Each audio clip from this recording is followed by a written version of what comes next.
In this lesson we are going to set up our perfect mix template so that every time we mix a new song, all we have to do is load this template up and everything is as it should be and routed correctly, how we know we're roughly going to like it. Now this is a bit of time to set up initially, but it's a stitch in time and it saves a lot in the long run. So the first stage is to hide any unnecessary DAW components. So let's have a quick look at that. Now the idea of doing this is that you aren't distracted by unnecessary components when you're mixing, but of course depending on which DAW you're using, the controls will differ slightly. I'm using Ableton Live, so I'm just going to turn off the stuff that I know we don't need to mix with. Don't need the crossfader, don't need the delay, do need the mixer of course, do need the routing for the time being. And we do need send and return. I know that Logic offers a lot more customization in terms of what you can turn off, but the idea is to just make it so you can see the faders and you can see the routing and you can see your audio tracks for when you load the stems in, and whatever your transport controls are to play and stop and loop, etc. The second stage is to create all your auxiliary and bus channels. So I know for every mix I'm going to want a certain amount of auxiliary channels set up, or auxiliary buses. I know I want a short reverb to create presence. I want a longer reverb to create the mixing space. I want a delay bus. I want a vocal effects bus. Obviously if a song doesn't have vocals in, I'll end up deleting this bus. And I want a parallel processing bus. Now, depending on the project, I might want more or less than this, but I've learned that these are the 5 that I know I'm almost always going to use. I also want to set up my silent sidechain channel. Now, depending on how you like to sidechain, you might do this a different way as discussed earlier in the course, and you might even do it on a per project basis, but I know my sidechain setup is pretty much the same for every mix I do. So I actually set that up with a MIDI track instead of an audio channel. And that is so I can load up my go-to sidechain trigger sound, which is usually something very short like a hi-hat or a rim shot. And I'll do that right now so you can see. So I personally just load up a simple sampler. So in Ableton it's called the simpler. And then I load up my sidechain trigger sound, which is something very short with a very fast decay and 0 release. And this is so it hits really quickly and sharply, and then all the control comes from the compression settings. And then I just program in a 4/4 beat.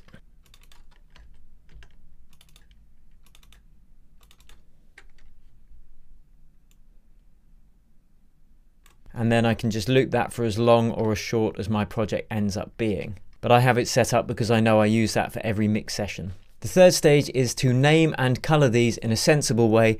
This is going to be the short reverb. It's going to be a long reverb. This is going to be my delay. This is going to be my Vox effects. And this is going to be my parallel channel.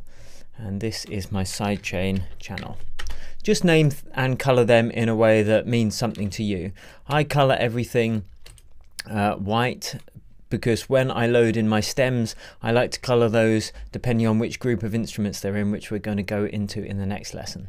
The fourth stage is to route your different signal paths. So we'll go more into this in the next lesson when we are organizing our project like a pro, but for the time being, all I need to do for this project is set the audio of the sidechain channel to be sends only, so we can't hear that out of the master channel. Everything else is routable by the send knobs to the auxiliary channels, and then in turn these auxiliary channels go to the master channel, which is what we want. The fifth is to load up the plugins that you know you're going to use in every mix session. So we load in our favorite reverbs to use on each of these channels. Obviously I like to use the stock plugin for Ableton, but it doesn't really matter. So we'll load one into that, we'll load one into that, we'll load a simple delay into that channel.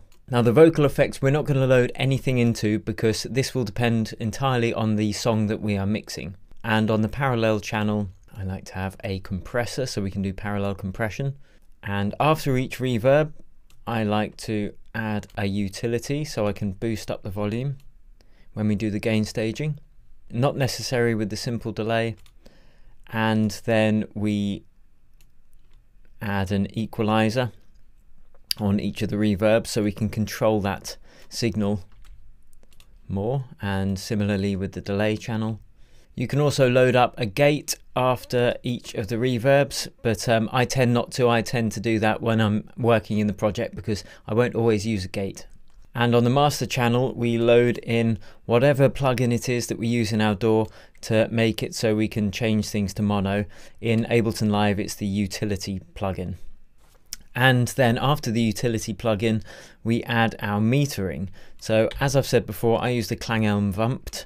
Now most DAWs don't come with a VU meter, but there is a free option as well. You don't have to use the Vumpt, so check below this lesson and there's a link to the free option. I just like the Vumpt because I think it looks cool. And it's got some other metering options which are useful in the mastering stage. And then the sixth stage is of course to dial in some default settings for those plugins. Now there's only so much we can do here because of course each effect needs to be different for whichever mix project you're in, but generally speaking for the short delay I will take the decay time right down, and then we can just work out our short reverb with the pre-delay setting. So we just have decay time to 0, make sure dry is 100%.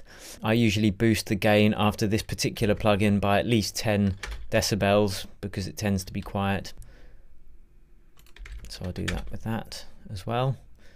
EQ, I make sure I have a low roll-off set because that's how we get rid of the mud.